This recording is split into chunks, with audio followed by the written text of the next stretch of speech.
Hi, darling Thriver. I'm very excited to be here on Thriver TV today to go through some really exciting stuff about narcissistic abuse recovery and what you can look forward to after it and even during it. Today, I'm going to talk about your true essence and finding the true you after narcissistic abuse. We're going to go through what is the real you, how you get there, and how do you hold on to it.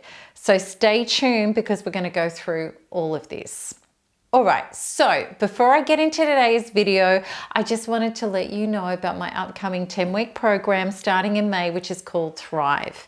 And it's for you if you're still struggling with recovering, and if you're not yet thriving after abuse. You might be on the thriving scale, let's say a 2 out of 10 or a 5 out of 10 or even an 8 out of 10. If you want to really break through, then Thrive is going to help you get there.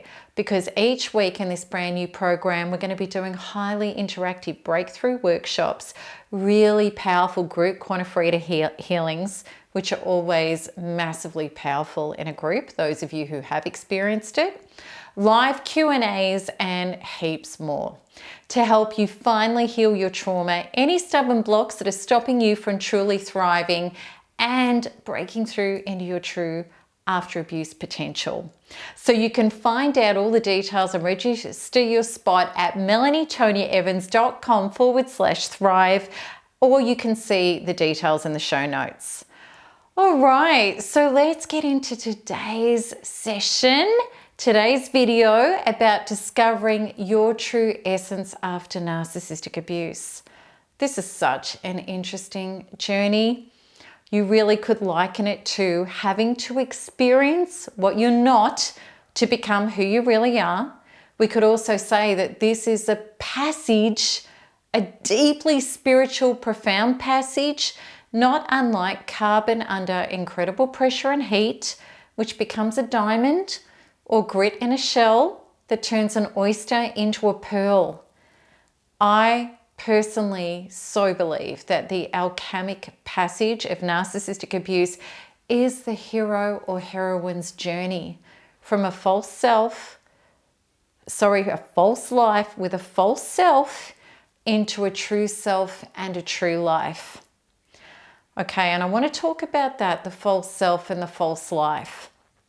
We hadn't realized that when we were connected to somebody who was a false source, and we were trying to get love, approval, and survival and security through a false source, that we're really susceptible being connected to false selves. And these are the people in our lives who are meant to give us love, approval, survival, and security, such as a parent. And as adults, we may think that this person is the answer to our prayers. They're going to bring into our life that validation or that love or that approval that we haven't had yet. And when we're with a false source, what happens is we're getting hurt, yet we hang on. We try to fix it. And really what's happening is we're trying to get a person that doesn't have desire, who doesn't have capacity. That's a narcissist. It's somebody that's unavailable and abusive. We're trying to force them to get well, to be decent enough to understand that they need to change so that we can get the love and approval and survival and security from them, but they don't change. What happens is they get worse. Our emotions, what's happening to the soul assault within ourselves gets worse, and everything starts to break down. And regardless of what we're trying to get to happen and the effort we're putting into that, we actually feel less love, less approval. We have devastating emotions, health, finances. Everything in our life starts to suffer, including those and which we care about and we're passionate about. And our connection with peace and wholeness evaporates. Why is this happening? It's happening because we're not living our true essence and our true life. So what is our true essence? It's a connection to source. And it doesn't matter what your level of spirituality or religion is. What I personally believe, that a connection to our higher power, whatever you want to call that for you, is about recognizing your true power and your true essence, your higher self, your higher potential, your superconscious. And it's an understanding that you're a child of God, you're a child of source, you're a child of this higher infinite wisdom and power, whatever you want to call it. And when we move forward into quantum healing and the understanding of wanting to be an incredible quantum being, which is our birthright, it's our coded truth without trauma, we understand that this is a connection to true source. And when we're connected to true source, which is this life force, which is this infinite wisdom, which is this all that is, it means that we can be connected to self and life in healthy ways. And when we don't know that connection and that truth and that power of ourselves, we're actually out on a limb, disconnected from the true power source, the true love source, the true oneness source, the true wisdom source. And when we're out on that limb, we're snapped off from the oneness and the orchestrated dance of the universe, which is a connection to that well-being, that information, that solution, that synchronicity, that support, and that miracle. We're in battle because we're snapped off. And then what happens is we have a feeling of insecurity and anxiety and uncomfortableness and emptiness within ourselves. We feel like there's something missing, and there is something missing, that connection. And then what happens is we start looking to false idols, false sources to get ourselves. And how this goes is I'm not whole, and I'm not at one with my higher power, and I'm feeling anxious, empty, or insecure, and I'm trying to get power from outside of myself through a false source. And this can all be very deeply unconscious because this can be our normal until we rectify this. We haven't known any different. And what's happening is when we're disconnected from source, we're not healing, we're not upgrading, we're not up-leveling. We're not moving with that infinite power source, wisdom, and well-being. We're stuck with our unmet, unhealed parts. Yet, when we do turn inwards to self-partner and heal, which means releasing that trauma and bringing in our higher self, our higher consciousness, our superconscious, who we really are at our truest essence, because that's what it is, which is true source, which is true source relationship with self, we start to then build and recover as a true self. And we have access to our true self feelings, which is confidence, well-being, wholeness, and knowing that everything is okay even if we can't see it physically. It starts from within, and we have access to opportunities and unfoldings that match more of that true self-knowing, feeling resonance. And it's only from there that we can actually access our true life, which is a connection to the highest and the best potential for us. And those things organically, as our coded truth that awaits us, is love, expansion, success, and our true actualized life. So how does narcissistic abuse get us to experience our true essence? From the deepest darkness is where we mine our greatest gold. It's where we claim our greatest lives.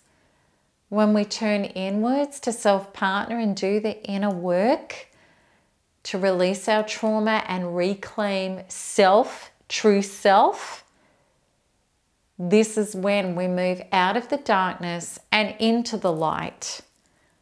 And generally we do this when there is no other option. That's part of the human experience. We self-avoid, we self-reject, we self-abandon, we do everything out there, we do nothing in there until we have no other choice. And narcissistic abuse is so like that. It's such a make or break deal, because when we're hit with narcissistic abuse, so many of us have realized that we just can't get up and get on with it. We used to be able to in the past, and this time we can't. We feel too broken. We feel too lifeless. We have too much anxiety, depression, PTSD, all of the things in our body screaming, let's just not get on with this. We need to turn inwards and deal with this. And that's why narcissistic abuse is such a make or break deal. And I love the tale about Buddha, which is something like this. 3 men went to Buddha and they said, where is our salvation? Where's our divinity? We really want it. We're going to go find it. Give it to us. Where is it? And Buddha said, okay, go search, go look, just go look and then come back. So one of them went to the highest mountains, couldn't find divinity. One of them roamed every corner of the earth. And the other one went into the deepest crevices in the ocean. And they all came back empty-handed and they said to Buddha, we couldn't find our divinity anywhere. And Buddha said, I wanted you to exhaust every single avenue before I could tell you the truth, because you wouldn't have accepted it. And they said, okay, all right, we're exhausted. We've tried everything. What is it? And Buddha said, turn within. It was within you all along. Okay, so the real question is have you had enough of the pain? Have we had enough of the pain? Because the quantum awakening is so within, so without. We understand that our composition within on any particular topic, whether we have aligned, empowered, whole feelings or not, is showing us our programming. And if we still have triggers, if we still have traumas, if we have fears, if we have insecurities, if we have unhealed, unmet inner wounds, well, then we need to turn inwards and do the inner work. Otherwise, the quantum formula is absolute as gravity is going to keep playing out. So within, so without. And people say, what does that mean? It means whatever's going on inside of you is what's going to show up outside of you. So what is the inner work? The inner work is about tracking the painful emotions. And we know them through the triggers that we're getting continually hit with. And in narcissistic abuse, and after that, they're erupting constantly. So they're there, turning inwards to meet them, loading them up, releasing them, and reprogramming them. And then what happens is we shift how we feel about that thing. You go back to the memory, you go back to the thought, and it's like you're thinking about somebody else. You're no longer personally triggered. The program's no longer inside of you. And it means you've up-leveled, you've graduated, you have changed. You're no longer on that frequency. And so when you understand quantum laws, so within, so without, this means that when you are no longer, you're healing within rather than trying to put ice cream on top of poop. And what I mean with that is that if you still have the traumas within, which is the poop, and you try to put the good stuff on top, it's just going to melt away and you just end up with sloppier poop. It doesn't work. We have to tackle the poop, clean it up and out and get free from it, and then we can add all the ice cream we want. Organic, healthy ice cream, of course. So how do you actualize your true self? How do we actualize the true self? It means to meet self it means to self-partner. It means to turn inwards with love and fascination and devotion rather than self-rejection, self-abuse, self-abandonment, self-criticism, even self-loathing. It means drop all of that and turn inwards with love and dedication and compassion. Heal. Release yourself from all that is not the true you. And it's so empowering to understand that everything you've been carrying and everything that's happened to you, it's not your fault. It's not your fault that you're carrying trauma, and it is just trauma. It's just an energy, and I'm not minimalizing what you or I went through. It was horrific. But at the end of the day, it's trauma energy that just needs to be addressed. It just needs to be released and replaced, and then it just won't be there. But if we leave it there and you try to blame and shame and law of attraction yourself into shape, it doesn't work. Rather, what does work is turning inwards to free yourself from the inside out, releasing the trauma. Get the true self then to enter. As trauma releases, true self enters.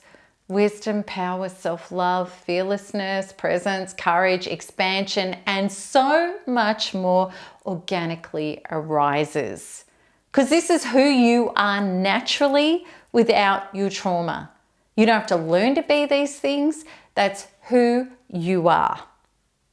And that is what your ascension and graduation out of the false self, which is the trauma that's not you, and the false light and the false idols that you've been attaching to come back to your power, your true self, your true life, your connection to true source, and aspects and people that represent more of the same.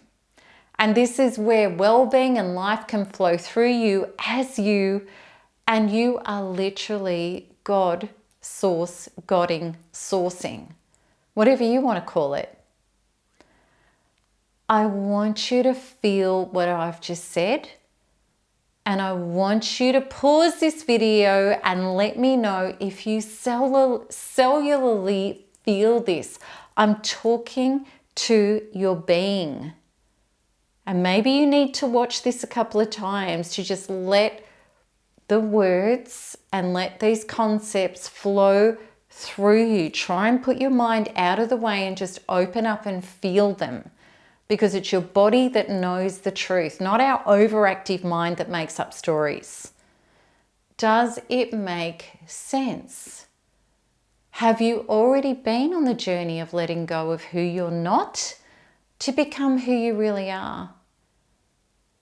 Or if you haven't, do you now know that that will be the key to your true self and your true life? If this really resonates with you and you feel that calling inside you, that your true self and your true life is waiting for you to be unleashed, then I would love to help you do this in the most powerful and organic way possible. And that's why I created Thrive, which is coming up soon, because it is such a hands-on program to really help you shift out of that false self, false life into true self, true life. And I'm offering now that opportunity to work closely with me and my team for 10 weeks in this abuse recovery program that's the most hands-on one we've ever done to date. And it's going to help you find and unlock your barriers to rise into your true life quickly and powerfully, where you're not struggling and trying to put ice cream on top of poop, but where you are truly thriving. Okay, so click here with the link that appears on the screen for all of the info, or check out the show notes so that you can register before the spots to this event, to this program fill up. And I'd love you to remember, just before I close out, please remember to like my videos and this one if you love it. Subscribe and share with somebody if you know it can help them. And as always, I look forward to your comments and your questions below. So until next time, keep smiling, keep healing, and keep thriving, because there is nothing else to do. Lots of love. Bye-bye.